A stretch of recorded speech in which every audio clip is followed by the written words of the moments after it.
Hi, Daddy. Hi, Daddy. I love you. Love you. And hello. I want to hear this.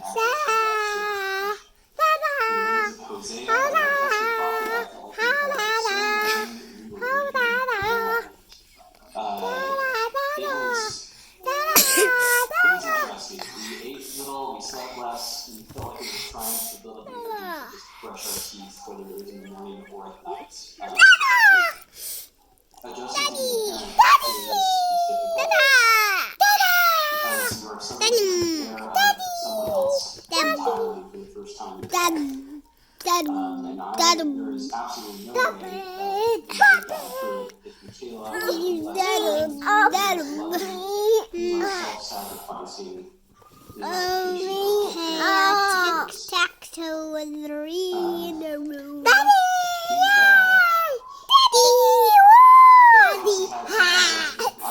Daddy!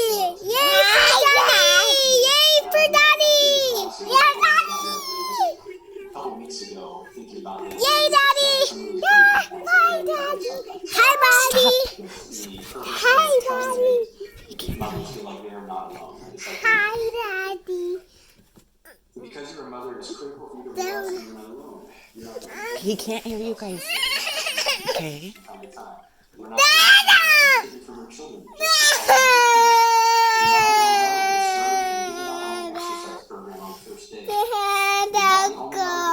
Oh, Daddy's right there. Oh. You're not the only mother.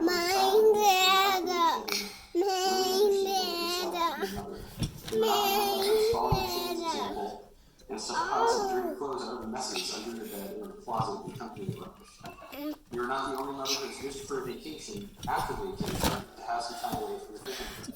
You're not the only mother who wonders if you are making a difference. Mothers, you are not alone.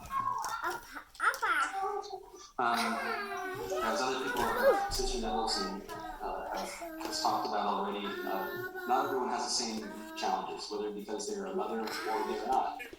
Maybe they're not married, maybe infertility issues, or some other reason that has prevented people from reaching familial circumstances in which they want to be in. I can't offer any definitive reason why these things happen. I have asked you to stop. And honestly, I don't This is important for Mommy. I'm listening to Daddy. But I'd just like to share one more experience about how the atonement can help at least make up for some, if not all, of those challenges, depending on how well we apply the atonement. In summer 2013, I got a call from my mom. She had been diagnosed with breast cancer. Unfortunately, they caught it early. Prognosis was good. They operated on her. Taken out, everything was fine. She didn't need chemo or radiation. Skip forward a year, Michaela and I were engaged. We had set a date to be married in the Boston Temple, and I was in the middle of teaching a shift at the MTC, or Missionary Training Center, as a Spanish teacher. We had finished a couple hours of class. We had 1 hour of class left, and something you do at the MTC is you practice teaching your teachers as if they are learning about the church.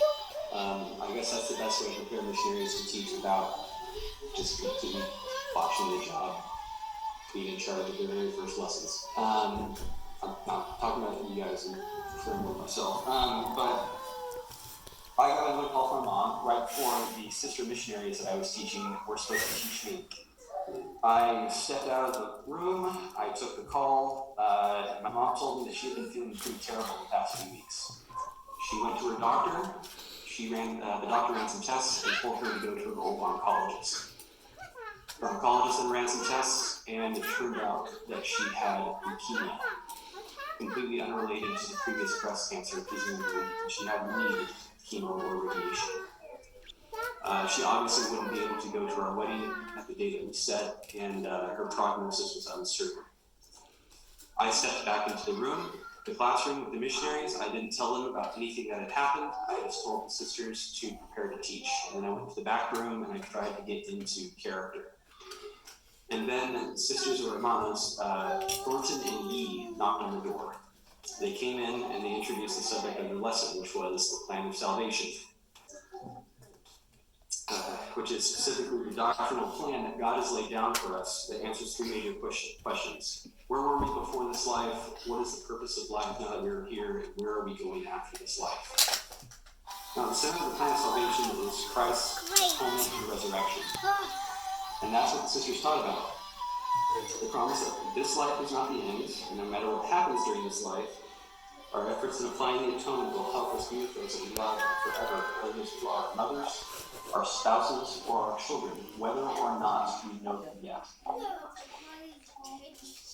I broke down crying, and the sisters looked kind of shocked. I think their initial reaction was to think that they're Spanish. They finally told me that they were wrong, it was just the spirit. I couldn't continue the lesson. They were a little freaked out until I explained to them what had happened. There was no way that they could have known what I was going to be going through when they taught me that lesson. I had no idea that I was going to be going through what I was going through when they taught that lesson. Now, in all honesty, they were probably just following the set lesson plan for missionaries. But even so, I believe they were following the Spirit, especially in how they were preparing that lesson. It was instantaneous. I got a call from my mom, and immediately, not more than half an hour later, missionaries were repeating to me the promises I had heard before. If you apply the atonement, if your family applies the atonement, you can have eternal blessings. Motherhood and family is not a short-term investment. It has a long-term return on investment, with a time frame that reaches into the eternity. Now, if you try to apply the atonement, you can be with your family after this life, no matter who that family is. But if you live with the gospel of Christ's atonement, then maybe those trials will not last forever. And what's more, we can know that right now. It's really hard to understand the lessons we have seen for a long time. You can have them, Baba. Go take them at the table, okay? Go take them at the table. Thank you, Sophie. Just so you all know, my mom didn't make it through. She was at the hospital for, I don't remember the exact time frame, at least 6 months. My dad was at her side every single moment that he could. She had went through some rough patches, but she got through it. She did it.